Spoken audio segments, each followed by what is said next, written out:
오늘 하나님께서 저희들에게 주신 말씀은 하나님께 구하라 그리하면 주시리라 하는 설교 제목이고요. 야고보서 1장 5절서부터 8절까지 말씀이 되겠습니다. 모두 4계절입니다. 자, 교독하도록 하겠습니다. 제가 먼저 읽고요. 마지막 8절은 우리 다 같이 읽도록 하겠습니다. 너희 중에 누구든지 지혜가 부족하거든 모든 사람에게 부이 주시고 잊지 아니하시는 하나님께 구하라 그리하면 주시리라.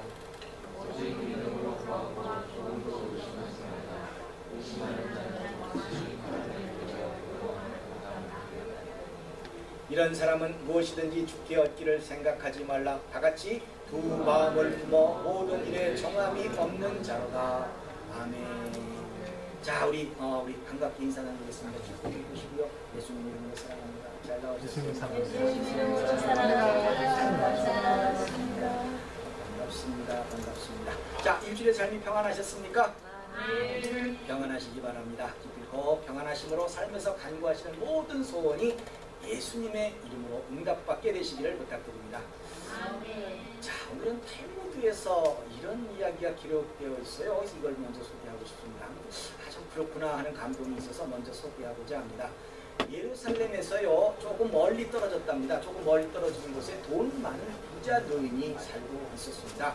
자녀라고는 아들 하나가 있는데, 딱 하나인데 그 아들은요, 예루살렘에서 공부를 하고 있었습니다. 그러니까 좀 유학을 하고 있는 거겠죠. 그러던 차에 부자 노인은 병이 들었어요. 그래서 오늘 내일 죽게 되었다는 겁니다. 아들을 불러서요, 유언할 시간도 없고 또 유서가 아들에게 전해지는 것을 확인할 수도 없게 되었습니다. 재산은 많은데 참으로 큰일 났습니다. 이 재산 모두를 아들에게 준다고 이렇게 유서를 써 놓았자 종들이 착당을 해가지고요, 찢어버리면 그만일 겁니다. 또 아들에게 죽었다는 소식을 알리지도 않을 뿐더러 유서를 전해주지도 않을 것이 틀림없습니다. 자칫하면 모든 재산을 이 종들에게 다 빼앗기게 되었습니다. 그래서 노인은 지혜를 냅니다. 많은 종 가운데 한 종을 불러서요, 너에게 내 모든 재산을 다 주겠노라고 하고는요, 간단하게 편지 한 통을 써서 이것만은 좀 아들에게 전해달라고 하고는 세상을 떠났습니다.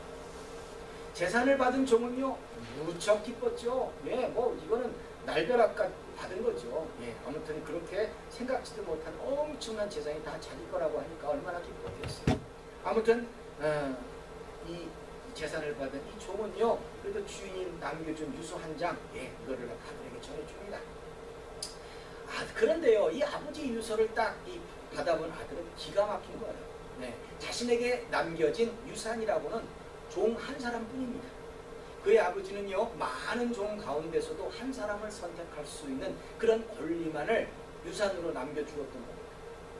아들은 그 유서를 가지고 참 암담하기 때문에 랍비에게 찾아가서 묻습니다. 아버지께서 저에게 종 한 사람만을 남겨주셨습니다. 어떻게 하면 좋겠습니까?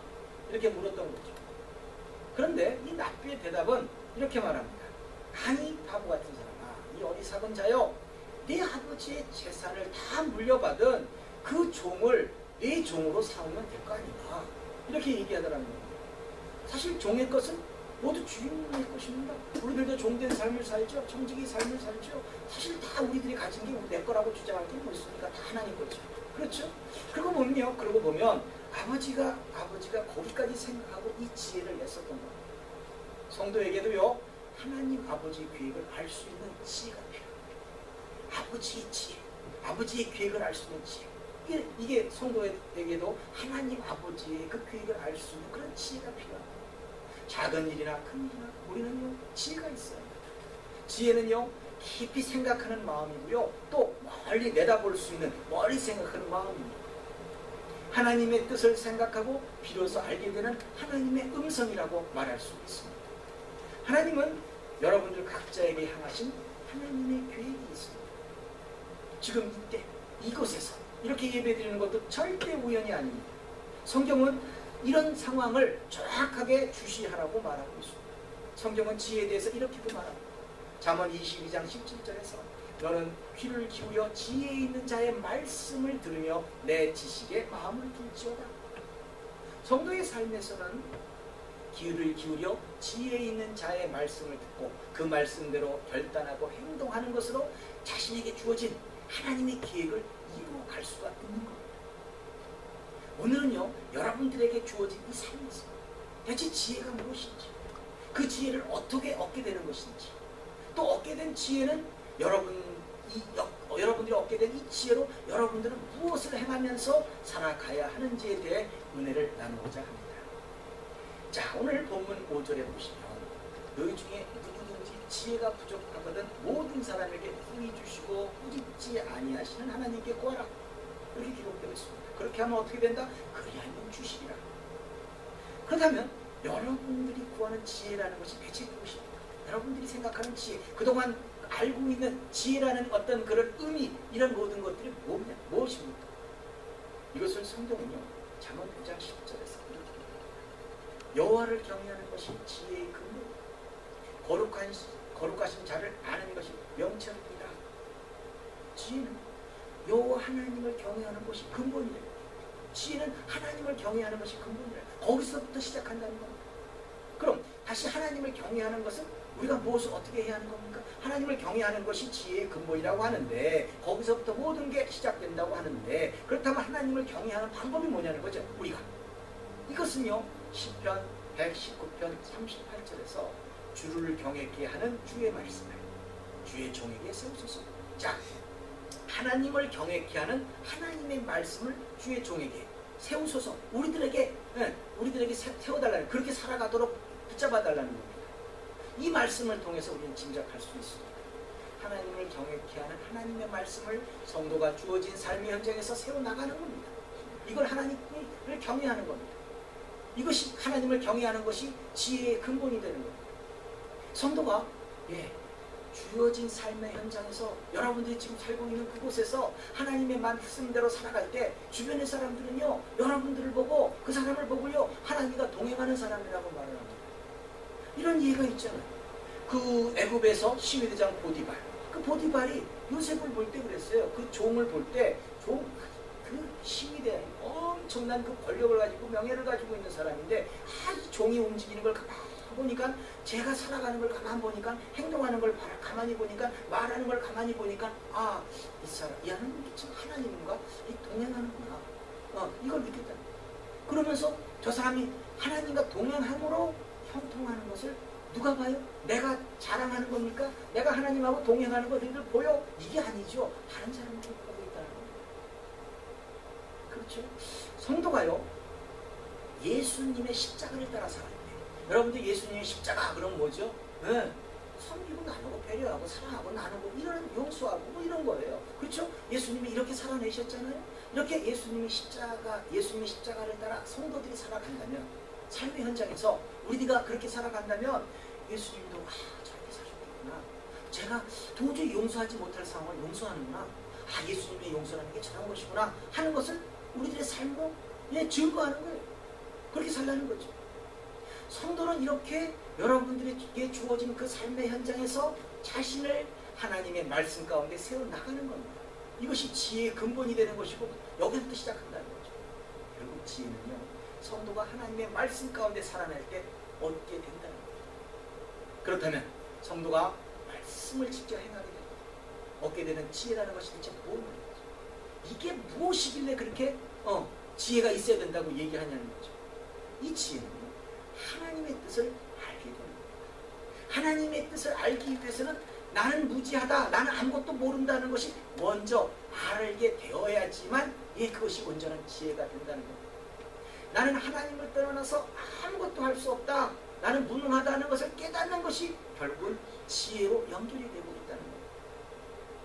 여러분들은 한치 앞도 모르지 않습니다. 여러분들의 인생에서 나는 어떻게 될 거야, 한치 앞을 내다보고 살아가는 사람이 있습니까? 한도 없어. 한치 앞을 전혀 알 수가 없습니다.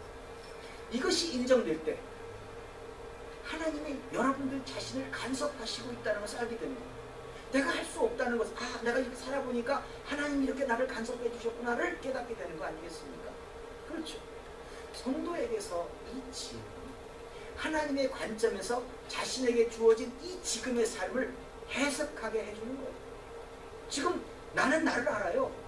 나를 안다고 그냥 교만할 수도 있어요. 왜 뻥도 치게 돼요. 내가 말이야 이럴 수도 있어요. 그러나 그것은 여러분들의 관점일 수 있지만 성도에게 있어서의 지혜는 하나님의 관점에서 자신에게 주어진 지금의 삶을 해석해 줍니다.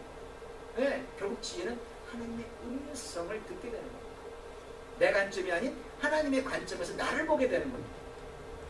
그래서 지난주에 말씀드렸습니다만 인생에서 시험을 만나면 온전히 기쁘게 여기라고 합니다. 아니라는 경우가 어디 있어요. 여러분들 고난이라는 게 얼마나 힘들어요. 물질이 없어서 그 마음 조아리고 힘들고 그 영적인 그 피폐감 안타깝죠. 육체의 고난이요. 이거는요 어떻게 말도 못해요. 원인도 알 수 없는 그 질고를 끌고 가려고 하면요 얼마나 아프고 힘들지요. 이게 기쁠 수가 있어요. 절대 기쁘지 못합니다. 그 누구도 당하기 싫어하는 이 고난 앞에서 하나님의 뜻을 알게 되면 그런데 기뻐할 수 있다는 거예요. 내 관점이 아니라 내가 볼 때는 고통을 당하고 있으니까 싫은 거야. 벗어나고 싶은 거예요. 그렇지만 이 고난 이후에 하나님의 들려주시는 그 관점을 알게 된다면 기뻐할 수 있다는 거죠.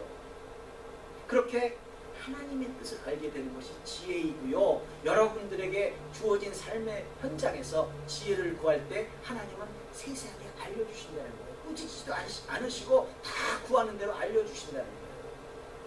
여러분들 이런 측면에서 한번 생각해 보세요. 지금 사도 바울에게 육체의 가시가 있다는 것 여러분들 다 아실 겁니다. 지금까지도요 이 사도 바울이 가졌던 이 육체의 가시가 정확하게 무엇인지는 모른다고 합니다.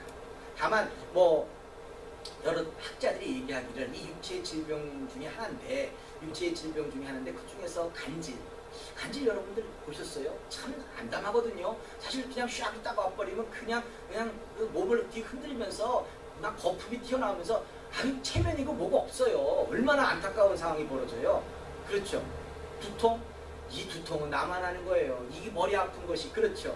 안질 이런 등등 이런 육체의 질병 중에 하나가 아니겠는가. 사도 바울이 지금 겪고 있는 이 육체의 가시가 그렇죠. 아무튼 이것은 사도 바울의 입장에서는 뭐예요? 벗어나고 싶은 육체의 고난 중에 하나인 겁니다. 분명히 그렇죠. 그런데 이 사도 바울은요 이것을 이렇게 자기에게 육체의 가시가 있는 것을 자신의 관점에서는 이렇게 말을 해요. 자신이 볼 땐 이것은 이거다. 육체의 가시가 있는 이유가 이것이다. 이것이 고린도 후서 12장 7절에서 이렇게 기록하고 있습니다.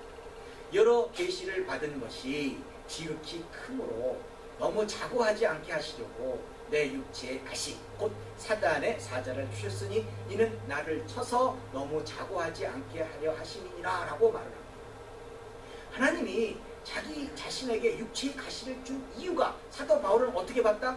여러 계시를 받은 것이 크기 때문에 지금 하나님의 계시를 엄청나게 많이 받았잖아요. 그렇죠. 그렇기 때문에 자고하지 않게 하려. 내가 말이야 하나님의 음성을 들었는데 말이야 하면서 나만 하나님의 음성을 주시고 이런 교만 자고하지 않게 하려고 가시를 주었다고 누가 생각했다? 사도 바울이 자신을 볼 때 그렇게 이해를 한 거예요. 그런 자기의 관점을 자기의 관점으로 그렇게 이해를 했던 거예요. 그러나 사도 바울은 자신이 가진 이 영성으로 그렇죠? 이런 정도는 능히 감당할 수 있지 않겠나 하고 생각했습니다. 나는 절대 교만할 일은 없다. 그렇잖아요. 뭔가 믿음의 영성이에요. 성숙된 사람들의 입장에서는 어떤 경우에도 사실 교만하지 않을 수 있거든요. 충분히 가능한 얘기예요. 그러니까 자기가 생각할 때 이 육체의 가시가 있는 것은 뭔가 자고하지 않게 하려고 하시지만 나는 이런 자고하는 거, 내 교만한 건 없을 테니까 그래서 어떻게 해요? 기도하는 거예요. 왜? 육체의 가시를 제거해야 돼요. 그것도 3번씩이나. 이어지는 8절에서 이것이 내게서 떠나기 위하여 내가 3번 주께 간구하였더니 그랬더니 얻게 된 하나님의 음성은 다른 것을 이야기하더라는 겁니다. 이것을 여러분들 성경을 푸릇하게 읽어보셨겠지만 이 점을 여러분들이 다시 한번 생각해 보세요. 관점을 좀 달리 한번 들어보세요. 이어지는 9절에서 뭐라고 얘기하냐면 내게 이르시기를, 자, 하나님이 지금 기도하는 과정에 이 사도 바울이 하나님의 음성을 듣는 거예요. 내게 이르시기를 내 은혜가 네게 족하도다. 이는 내 능력이 약한 데서 온전하여 짐이라 하신지라. 이러므로 도리어 크게 기뻐함으로 나의 여러 약한 것에 대하여 자랑하리니 이는 그리스도의 능력으로 내게 머물게 하려 하느니라. 이렇게 말합니다. 사도 바울은 자신의 능력이 약한 데에서 온전하여 짐이라는 그 음성을 하나님께 기도하는 중에 듣게 된 거예요. 예. 그리스도의 능력이 내게 머물게 하기 위해서 나에게 육체의 가시가 있다는 것을 깨닫게 된 거예요. 하나님의 관점에서. 자신이 생각할 때는 자고하지 않게 하시려고 그래서 가시를 두었다고 생각했는데, 그래서 그런 정도는 나는 이길 수 있으니까 육체의 가시를 제거해달라고 기도했더니 하나님이 하신 말씀은 그리스도의 능력이 머물게 하기 위해서는 너에게 지금 계속 일을 해야 되는데 하나님의 능력이 있어야 되지 않느냐, 예수 그리스도의 능력이 머물러야 되지 않겠느냐, 그러기 위해서 자신에게는 능력이 없다는 것을 인정해야 하겠기에, 자신의 약함을 인정해야 하겠기에, 그래서 육체의 가시는 그런 것을 잊지 않도록 하기 위해서 있었던 거예요. 그렇잖아요. 내가 지금 뭔가 두통, 좋아요. 두통이 일어날 때, 아차, 내가 지금 뭔가 내 능력으로 무엇이든 감당하려고 그랬구나 라고 깨닫게 되는 거죠. 그러니까 하나님의 관점을 알게 해주는 거라는 거죠. 자신의 관점과 하나님의 관점에는 전혀 다른 것이 있었다는 겁니다. 사도 바울은요, 육체의 가시라는 이 고난 중에 그 고난의 이유를 알고자 기도했더니 받은 은혜가 족하다. 그리스도의 능력이 내게 임하기 위해서 그 가시가 있는 것이다 라고 하나님의 관점에서 자신의 고난을 이해하게 되었다는 거예요. 바로 이것이 지혜예요. 내 관점이 아닌 내 삶의 현장에 일어난 이 모든 것이 내 관점이 아닌 하나님의 관점으로 보게 해주는 것이 지혜라는 겁니다. 지혜는요, 고난 중에 하나님의 관점을 이해하게 됩니다. 지혜가 없다는 것은 하나님의 관점을 모른다는 겁니다. 시험과 고난 중에 우리가 지혜를 구해야 하는 것은요, 하나님의 관점에서 자신의 삶을 어떻게 성숙시키고 성장시키는가를 알게 한다는 겁니다. 그렇기 때문에 성도가 지금 당면하고 있는 이 모든 문제는요, 모든 시험에는, 모든 고난과 연단에는요, 다른 사람을 탓하는 것이 아니라, 원망해야 하는 것이 아니라, 너 때문에 내가 이렇게 고생한다고 하는 것이 아니라, 하나님이 나에게 어떤 점을 채우려고 하시는지, 어떻게 변화를 이루게 하시는지, 무엇을 결단하게 하시는지를 찾아내는 반응이 있어야 합니다. 지혜는요, 하나님의 관점을 아는 겁니다. 내가 하나님의 관점에서 그 부족한 것을 이 고난 가운데 채워 나갔을 때, 변화를 이루었을 때 하나님은 능력의 삶을 살게끔 만들어 주시는 것 아니겠습니까? 우리가 그 고난 중에 준비하는 거예요. 하나님의 음성을 듣고 하나님이 다음 나에게 감당하게 하실 그 무엇인가를 깨닫게 하는 거거든요. 내가 고난 이후에 벌어진 하나님의 그 능력과 하나님의 축복을 받는 것을 꿈꾸고 있다고 한다면 그걸 알려주시는 거라는 겁니다. 그렇죠? 성도가 주어진 이 삶의 환경에서 삶의 방향을 하나님의 계획 가운데 결단하는 것이 지혜입니다. 또 이런 것도 있어요. 자, 우리 솔로몬 하면 우리는 항상 기억하는 게 뭐죠? 지혜입니다. 지혜가 풍성한 사람이라고 하죠.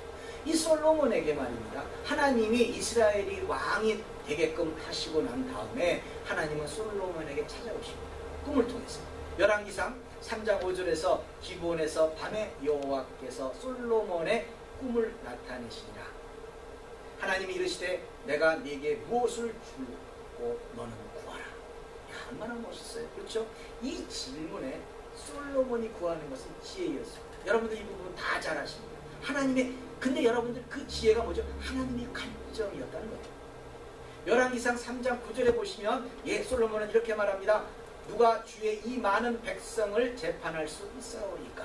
지혜로운 마음을 종에게 주사 주의 백성을 재판하여 선악을 분별하게 하여 주시옵소서라고 구합니다. 자, 이 말의 의미는 자신이 맡고 있는 이 백성들은 누구다? 나의 백성이에요. 자, 이스라엘의 왕이 됐어요. 이 백성들은 다 내 백성이 아니죠. 하나님의 백성이라는 겁니다. 그렇죠? 솔로몬이 본 것은 이 백성들은 주의 백성, 하나님의 백성이라는 것으로 보았고 먼저 하나님의 주권을 인정했던 겁니다. 그런데 이 하나님의 백성을 다스릴 일을 누리고 이 재판하기 위해서는 하나님의 관점이 필요했던 겁니다. 그래서 지혜로운 마음을 종에게 주사, 그렇죠, 종이라고 하잖아요. 왕이라고 하지 않지 않습니까? 지혜로운 마음을 종에게 주사 선악을 분별하게 하옵소서. 우리가 지금까지는요, 여러분들이 생각하기에 솔로몬이 왕이 된 후에 하나님이 그렇게 구한 것이 그냥 지혜였다고만 하시겠지만 사실 좀 더 깊은 내막을 살펴보면 좀 더 심오한 뜻이 있었다는 거예요. 솔로몬이 구한 지혜는 하나님의 백성을 다스려야 하기 때문에 자기의 사명이 그것이기 때문에 하나님의 관점을 주셔야 하나님의 뜻과 계획 가운데 이 백성들, 하나님의 백성들을 다스릴 수 있겠다는 믿음의 고백이었어요. 이야, 네가 그래? 이 모든 것을 뭔가 정확하게 보고 있구나 라고. 그래서 열왕기상 3장 10절에서 뭐라고 말씀하시냐면 솔로몬이 이것을 구함에 그 말씀이 주의 마음에 맞은지라. 딱 맞았던 거죠. 그래서 이어지는 복이 나와요. 그 복이 12절부터 13절까지 쭉 이어지고 있습니다. 하나님이 주시는 복이 솔로몬에게 임하게 되었습니다. 내가 네 말대로 하여 내게 지혜롭고 총명한 마음을 주노니 너의 전에도 너와 같은 자가 없었거니와 너의 후에도 너와 같은 자가 일어남이 없으리라. 이렇게 시작을 해요. 자, 지금 하나님께서는 지혜를 주시고 하나님의 백성, 잠시 맡긴 하나님의 백성을 치리하도록 하셨어요. 그러면서 또 이어지는 13절에서 뭐라고 얘기하냐면 내가 또 너의 구하지 아니한 부와 영광도 내게 주노니 내 평생의 열왕 중에 너와 같은 자가 없을 것이라. 결국 뭡니까? 솔로몬은요, 여기 이 말씀의 틀이 여러분도 축복받는 비밀이에요. 이 틀에 합당한 삶을 살면 여러분들도 똑같은 복을 받게끔 되어 있어요. 이게 뭐예요? 먼저 그의 나라와 그의 의를 구할 때 모든 것을 도하시는 축복. 이것이 모든 걸 도하는 축복이 부였고 명이었다는 거예요. 지금 하나님, 이 솔로몬은 뭐예요? 먼저 그의 나라와 그 의잖아. 하나님의 백성을 다스리기 했다는, 지혜로 다스리겠다는, 하나님의 관점으로 다스리겠다는 그 믿음의 고백을 하니까 지혜도 주시고 하나님은 더불어 부와 명예도 주셨던 겁니다. 이틀, 이 컨셉 잊지 마시기 바랍니다. 성도가 복받는 길은 바로 먼저 그의 나라와 그의 의를 구하고 난 다음에 하나님이 알아줘서 주시는 그 복이 대박이지, 나 뭐 주세요, 나 뭐 주세요, 이건 아니라는 거죠. 그렇죠? 이렇게 지혜는요, 하나님이 보시는 포인트를 이해하고 삶의 표대로 삼는 것이 지혜입니다. 자, 그러면 다음 말씀으로 이 지혜를 얻기 위해서 어떻게 하라고 야고보 사도는 말하고 권면하고 있습니다. 나를 향한 이 하나님의 관점을 아는 지혜를 얻기 위해서는 하나님께 기도하는 방법 외에는 없다는 거예요. 하나님은 후히 주시고 뭐 꾸지럼도 없으시다는 거예요. 구하는 대로 주신다는 거예요. 뭘 통해서? 기도를 통해서 얻을 수 있다고, 기도를 통해서 지혜를 얻게 된다고 말씀하시는 거예요. 깊은 묵상을 통해서 나의 유익이 아닌, 비록 나는 손해를 보고 험한 밭길을 간다고 할지라도 과거의 삶을 돌이키기 위해서는 명예도 체면도 다 구겨진다고 해도 하나님의 말씀을 잣대로 회개할 것을 찾고 자신은 아무것도 할 수 있는 것이 없다는 처절한 내려놓음이 있어야 기도를 통해서 하나님이 일하시겠다는 거예요. 지혜를 주시겠다는 거예요. 그렇기 때문에 성도는요, 삶의 현장에서 어떻게 말해야 하는 것도 기도하고 난 후에 하는 거예요. 내 임의로 막 우리가 생각할 때 내 생각, 내 감정대로 팍팍 말이 튀어나오기도 하죠. 그러나 그게 뭐예요? 여기서 악의 뿌리가 튀어나올 수도 있는 거예요. 그렇기 때문에 모든 것이 우리는 기도하고 움직이는 겁니다. 행동도 마찬가지예요. 어떤 것이라도 행하기 전에, 행동으로 옮기기 전에 항상 기도한 후에 움직이는 거예요. 이 지혜로운 사람은 바로 이런 부분까지 달라요. 이것이 항상 잊혀져서 뭐예요? 자신의 임의로 막 행하고 말할 때 주변의 사람들은 막 그냥 모든 주변이 시끄럽게 되기도 하고요. 사고를 치고 말 때 우리는 항상 그때 내가 그 말 안 할게. 내가 그때 그렇게 하지 않았으면 좋았을 거야. 얼마나 후회하는 삶을 살아갑니까? 바로 그런 부분에서도 우리는 뭐예요? 기도하라는 거죠. 기도하면서 나를 향하신 하나님의 관점을 이해하고 말하고 행동하라고 하는 거죠. 이걸 잊지 않기 위해서 이것을 기억해 보시기 바랍니다. 예수님이 십자가를 지시기 전에 겟세마네 동산에서 하신 그 기도의 내용입니다. 누가복음 22장 42절에서 가라사대 아버지여, 만일 아버지의 뜻이거든 이 잔을 내게서 옮기시옵소서. 그러나 내 원대로 마옵시고 아버지 원대로 되기를 원하나이다. 이렇게 기도하십니다. 성도는요, 예수님처럼 나의 뜻이 먼저가 아니에요. 나의 뜻이 아니라 먼저 하나님의 아버지의 뜻이 이루어지기를 기도해야 한다는 겁니다. 이런 기도 후에 말을 하고요, 이런 기도 후에 행동을 하게 되면 주변이 달라지는 거예요. 이런 삶을 결단하는 거예요. 기도를 통해서. 또 이런 기도의 그 현장에는요, 이런 기도의 현장에서 찾아볼 수 있는 광경, 기가 막힌 광경이 있어요. 예수님의 그 모습이죠. 이어지는 44절에서요. 예수께서 힘쓰고 애써 더욱 간절히 기도하시니 땀이 땅에 떨어지는 핏방울 같이 되더라. 네? 여러분들의 기도가 땀이 땅에 떨어지는 핏방울 같이 되기 전에는 임의로 생각하지도 말고 행동하지도 말고요. 오직 하늘에 계신 아버지 뜻대로만 살아가시기 바라는 거예요. 이것이 우리들에게는 우리들을 다스리는, 자신을 쳐서 말씀에 복종케 되는 포인트가 되는 겁니다. 이어서 야고보 사도는 이런 지혜를 얻기 위해서 기도할 때 본문 6절에서 뭐라고 해요? 오직 믿음으로 구하고 조금 더 의심하지 말라는 겁니다. 의심하는 자는 마치 바람에 밀려 요동하는 바닷물결 같으니 이리저리 막 흔들린다는 거예요. 우리가 기도할 때 지혜를 구하기 위해서, 지혜를 얻기 위해서 기도할 때 오직 믿음으로 구하라는 거죠. 그러면서 이어지는 본문 7절에서는 이런 사람은 무엇이든지, 막 흔들리는 사람은 무엇이든지 주께 얻을 생각을 하지 말라고 합니다. 결국 조금 더 의심하지 말고 믿음으로 구할 때 하나님은 그 기도에 응답하신다는 겁니다. 본문 8절에서처럼 의심하는 사람은 두 마음을 품는 사람이고 또 이런 사람들은 모든 일에 정함이 없는 자로다 라고 말씀하십니다. 예수님도요, 기도를 할 때, 기도로 이렇게 무엇인가 구할 때 믿음으로 구하라고 말씀하셨습니다. 마태복음 21장 22절 말씀을 보시면 너희가 기도할 때 무엇이든지 믿고 구하는 것은 다 받으리라 하시느니라 이렇게 기록되어 있습니다. 기도는요, 기도대로 하고요, 걱정은 걱정대로 하는 사람을 두 마음을 품은 자라고 생각해요. 우리가 기도 열심히 합니다. 그런 한편으로 진짜 이게 될까? 이거 빨리 이루어지지 않으면 안 되는데 그러면서 아버지 기도하면서 온갖 근심, 염려 내려놓지 못합니다. 이런 사람들의 기도는요, 믿음으로 구하는 기도가 아닙니다. 어떻게 달리 해볼 도리가 없으니까 기도라도 해야지, 기도라도 해야지 않겠나 해서 그렇게 드리는 기도예요. 이런 사람들은요, 아직도 자신의 방법이 생각나면 그 길로 가버립니다. 기도하는 가중에 내가 그렇지 내가 그것까지는 안 해봤는데 뭐 이를테면 누구 나한테 찾아가가지고 내가 돈 좀 빌려달라고 해볼까? 맞아 그 사람을 내가 잊어버렸네. 기도하는 중에 그런 것이 딱 생각이 나면 이 사람은 무슨 생각이 돼? 이게 하나님이 응답 주셨나 보다, 이렇게 생각한다는 거죠. 맞습니까? 아니에요. 근데 그것이 딱 생각나니까 그걸 쫓아가요. 그러니까 뭐예요? 이런 사람들은 기도 중에 자신의 방법이 생각나면 그 길로 간다는 것이고, 그런 사람들은 모든 일에 정함이 없는 자가 되는 겁니다. 기도 중에 여러분들은 철저히 죽는 겁니다. 그것이 믿음의 기도입니다. 나는 능력이 없습니다 하고 인정하는 것이 믿음의 기도입니다. 그런 기도를 해야지 하나님이 주시는 응답을 그래도 기다릴 수 있는 거지, 자신의 기도 중에 자신의 생각을 구하고서 그것을 찾아내는 것, 그것을 행동으로 옮긴다고 한다면 아무것도 얻지 못합니다. 그래서요, 무디는 빵을 위해서 기도하고 그 다음에 그릇을 준비했다는 거예요. 하나님 빵 주실 테니까 이제 다들 그릇을 준비하는 거죠.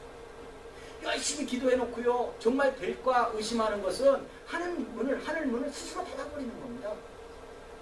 고아의 아버지 조지 뮬러 목사님 아시죠? 이분은요, 자신이 돌보는 이 아이들에게 일용할 양식이 없었어요. 그러니까 이 집사님들이 돌보는 집사님이 이제 일용할 양식이 애들한테 먹을 것이 없다고 딱 그래버리니까 아이들을 식당에 모아놓으라고 해놓고, 그 다음에 식탁에 그릇을 다 준비하라고 해놓고, 그 다음에 그 집사님께 이 배식 준비까지 다 하라고 난 다음에 이분은 어디 갔어요? 자신은 그냥 기도실로 들어갑니다. 그렇죠. 그 사이에 뭔 일이 일어나요? 빵을 실은 마차가 달려와요. 이거예요. 믿음으로 구하는 것이 바로 이런 겁니다. 구하는 것을 받게 될 것을 믿고 기도하는 겁니다. 의심 없이 구하는 그 믿음의 기도가 이렇게 하는 거라는 겁니다. 우리가 어떻게 보면 이게 뭐예요? 그냥 하나님께 파고 들어가는 거예요. 영적으로 하나님께 파고 들어가야지만 믿음의 기도가 될 수 있다는 겁니다. 대한민국의 그 대표적인 문학 박사이신 이현영 씨가 2010년 한 2월 달쯤에 초판으로 출간한 그 지성에서 영성으로라는 이 책을 내셨습니다. 그때 한 2월까지 됐을 텐데, 아무튼 이분은요, 예수를 믿지 않은 분이셨어요. 아마 이분의 따님이 여기 미국 땅에 살고 계실 겁니다. 아무튼 그 따님의 기도와 권면을 통해서 예수를 영접하시고 난 다음에 이 책을 쓰신 거예요. 근데 이 책 210페이지 정도에 보시면 작은 제목으로 무엇이라고 기록되어 있냐면 의문은 지성을 낳고, 자, 뭔가 궁금증, 궁금한 것은 지성을 낳고, 그 다음에 믿음은 영성을 낳는다라는 내용이 소개되고 있습니다. 자신이 이 초등학교를 다닐 때요, 선생님이 급판에다가 기차, 빠르잖아요. 솔개, 까마귀 뭐 이런 것들을 다 그려놓고 난 다음에 만주까지 가는 이 급행 열차 중에 제일 빠른 것이 제비라고 하더랍니다. 그러니까 제비는 뭐 시속 얼마로 달리고 아주 그냥 빠르기로 날아간다. 네, 즉 학교에서는 이런 것을 가르쳐 주는데 이것이 바로 지식의 기초가 되는 겁니다. 여기서부터 출발하는 겁니다.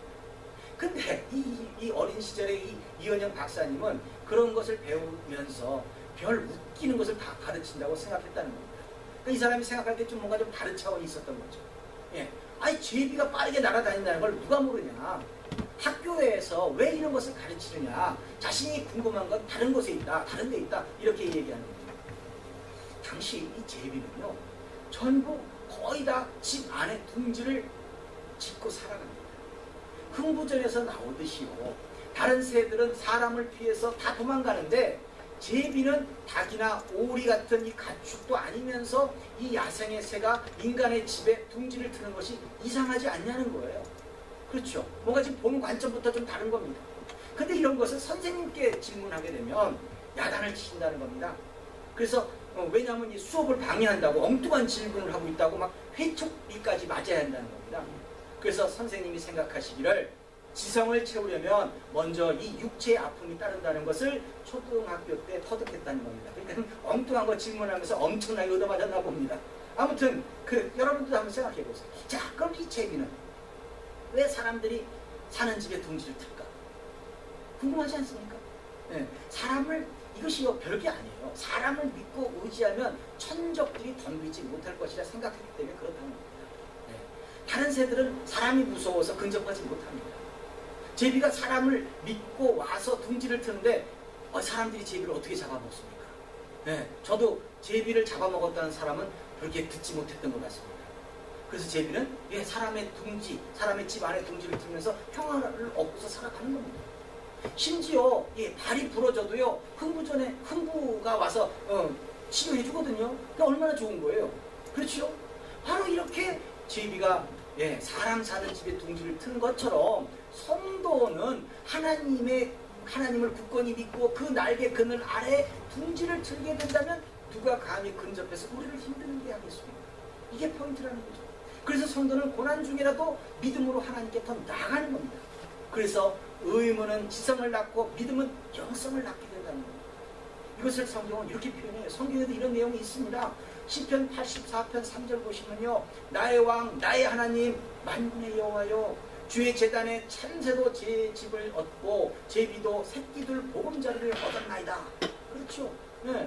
하물며 성도가 하나님의 백성 주의 제단에 둥지를 트는 것은 당연한 겁니다. 주의 제단에 파고드는 영성이 믿음이라는 거예요. 얼마큼 파고드느냐에 따라서 믿음의 정도가 틀리는 거죠. 사람들은 어두움을 싫어합니다. 앞을 모르기 때문에 그렇습니다. 자신의 삶이 어디로 갈지 모르기 때문에 어두움을 싫어하는 겁니다. 사람들은요, 또 실패를 싫어합니다. 실패는요, 고통이 따르기 때문에 그렇습니다. 그렇다고 실패가 인생의 끝은 아닙니다. 여러분들도 다 아시지 않습니까? 오늘날 성도가 주어진 삶의 자신의 삶의 현장에서 지혜롭게 살아야 할 이유가 바로 여기에 있다는 겁니다. 앞을 모르고 가야 하는 것이 인생 여정이고 그 길에서는 분명히 시험과 시련이 따른다는 것을 잘 알고 있기 때문입니다. 이 당면한 시험과 고난의 이유를 우리는 정확하게 알아야 변화를 가질 수가 있는 겁니다. 이것에 대해서 아는 것이 지혜라고 말하는 겁니다. 이 지혜는요, 내가 그동안 얻게 된 이 세상을 향한 경험과 지식이 아니라 하나님이 나를 사용하기 위해서 나의 필요를 채워주기 위해서 주시는 하나님의 관점이라는 겁니다. 그러면 어떻게 사는 것이 지혜롭게 사는 겁니까? 현실을 바로 인식해야죠. 현실을 정확히 봐야죠. 그것이 지혜롭게 사는 겁니다. 현실을 인식한다는 것은요, 주의 제단에 파고드는 영성이 있어야 되는 겁니다. 그곳에서만 성도는 보호를 받고 능력을 받고 거듭남의 변화를 가질 수 있다는 것을 알아야 그쪽으로 파고 들어가는 겁니다. 생각이 바뀌지 않으면요, 행동이 바뀌지 않습니다. 그렇다면 여러분들의 인생은 절대 바뀌지 않습니다. 생각이 바뀌지 않고 행동이 바뀌지 않고 무엇인가 얻을 것을 생각한다면 아무것도 없습니다. 세상 사람들은요, 세상 사람들에게 여러분들 누가복음 6장 29절의 말씀을 이야기하면서요, 자, 보면 이제 내 입담을 치는 자에게 첫방도 돌려대고 내 겉옷을 빼앗는 자에게 속옷도 금하지 말라고 이렇게 지금 성경은 기록되어 있습니다. 이것을요, 믿지 않는 세상 사람들에게 야, 성경 말씀 이렇게 기록되어 있거든, 야, 우리 한번 이렇게 살아보자고 말을 하게 되면, 그렇게 권면하게 되면 뭐라고 얘기하겠어요? 미쳤냐고 해요. 그렇지 않습니까? 왼뺨을, 아이, 저놈이 내 뺨을 지금 여기 쳤어? 그러면 저놈의 상판되기를 완전히 박살을 내버려야지. 세상은 이렇게 얘기를 해요. 당연한 겁니다. 또 겉옷을 저놈이 빼앗아 갔어? 야, 그러면 말이야, 신속하게 도난 신고를 해가지고 저놈 혼내줘야지. 이렇게 생각해요. 이 말씀이 삶에서 이해가 되려면 옛사람을 벗어버리지 않고는요, 도저히 불가능합니다. 하나님 말씀대로 살 수가 없어요. 그런데 믿음으로 영성이 쌓여진 사람들은요, 이 말씀대로 그대로 행할 뿐만 아니라 조금 있으면 달라요. 이 뺨을 맞고 저 뺨도 돌려대고 나서는 뭔가 다른 것이 따라 나와요. 상대방의 진심 어린 사과와 눈물의 참회까지도 얻게 된다는 사실입니다. 내 뺨을 친 원수가 내 사람이 되는 거예요. 네, 다른 거 아무것도 아니거든요. 한 대만 더 맞아주는데 이쪽 뺨 때리면 이쪽 뺨까지 돌려대게 되면 그 사람은 결국은 내 사람이 된다는 거예요. 네, 이것이 이해가 되느냐 안 되느냐에 따라 믿음이 있냐 없냐가 되는 거예요. 여러분들, 사랑의 원자탄이라고 불리는 손양원 목사님, 야, 지금 이 공산당원이 자신의 급족 같은 두 아들, 유학을 앞두고 있는 두 아들을 갖다가 죽여버립니다. 그렇죠. 왼뺨 오른뺨 다 맞아버렸어요. 그럼에도 불구하고 손영환 목사님이 바라본 게 뭐죠? 그 죄인을 쫓아가서 사형 선고 면하게 하고 수양아들 삼습니다. 어차피 뭐예요? 현실을 직시할 때 두 아들은 죽어버렸어요. 그렇죠. 두 아들은 죽어버렸지만 그래도 저 아들을 내 수양아들 삼으면, 그래도 하나님은 두 개를 잃었지만 하나는 주시는 거 아니에요? 근데 결국 결론은 어떻게 됐습니까? 그 수양아들 삼은 사람, 목사님 됐어요. 삶을 변화시켜버렸어요. 내 사람 됐어요. 이거예요. 믿음이 없는 사람들은 내 뺨 맞으면 이쪽 뺨 된다는 것 말 자체가 이해가 안 되지만, 믿음이 있는 사람들은 하나님의 그 영성으로 모든 것을 거듭난 사람들은 이것이 보인다는 거예요. 현실을 직시할 수 있다는 거죠. 그래서 성도가 말씀대로 산다는 것은 말씀을 잣대로 현실을 보는 지혜를 갖추어 간다는 겁니다. 하나님의 관점, 이것을 쌓아나간다는 겁니다. 그래서 현실을 볼 줄 아는 것은 하나님이 주신 지혜로 충만하다는 겁니다. 이런 사람들은요, 수많은 시험과 시련과 고난 중에 믿음으로 기도한 사람들일 겁니다. 그 믿음으로 기도해서 하나님의 관점을 이해가 되잖아요. 그러니까 그 다음에 것도 어떤 시련이 와도 다 능히 극복하면서 자신의 영성을 키워나갈 수 있는 거죠. 아무튼 그 결과 현실을 볼 줄 아는 사람은 현실 속에서 하나님의 그 손길을 느끼게 되는 겁니다. 이 현실을 볼 줄 모르는 사람은 현실 속에서 역사하시는 하나님을 보지 못하는 겁니다. 여러분들요, 물고기의 IQ가 0.3이랍니다. 다른 물고기들이 낚싯바늘에 걸려서 이 물 밖에 끌려가면서 막 발버둥 치는 것을 보면서도 입질을 합니다. 그것은요, 낚시꾼이 이 낚싯대를 쥐고 있다는 것을 모르기 때문입니다. 현실을 보지 못하기 때문에 그러는 거예요. 세상 사람들은요, 자기 주변의 사람들이 망하는 것을 보면서도 또 그 일에 뛰어드는 이유가 바로 여기 있는 거예요. 정확히 분별을 못한다는 거죠.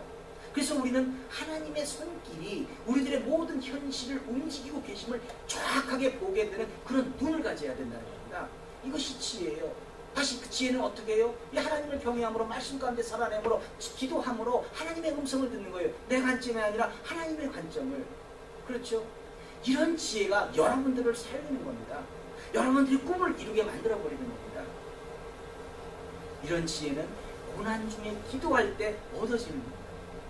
이곳에 예배드리는 모든 성도님들은 여러분들이 고난 중에도 믿음으로 기도하셔서 깨닫게 되는 그런 지혜가 충만하시기를 바랍니다.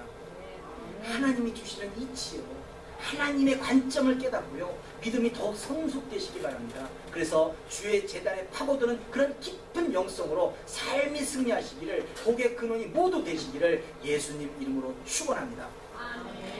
기도하겠습니다. 할렐루야. 하나님 아버지 감사합니다. 믿음의 일꾼들 새로운 도전을 주신 진심으로 감사를 드립니다. 그렇습니다. 저희들에게 필요한 이 지혜는 나의 관점이 아니라 하나님의 관점에서 나를 보게 하는 지혜입니다. 이것을 통해서 내가 고쳐야 될 것, 내가 변화를 가져야 될 것을 변화를 갖게 하시고 또 하나님의 음성을 듣게 하는 겁니다. 믿음의 사람으로 성숙해 나가는 것입니다. 하나님 그와 같은 그 성숙을 통해서 우리들은 그야말로 성공할 수 있습니다. 꿈을 이룰 수 있습니다. 승리할 수 있습니다. 하나님 저희들에게 지혜를 새롭게 이야기하셨사오니 저희들의 삶의 현장에서 지혜롭게 살아갈 수 있도록 축복해 주시옵소서. 기도하는 가운데 항상 그 말씀 예수님 이름으로 기도드립니다. 아멘.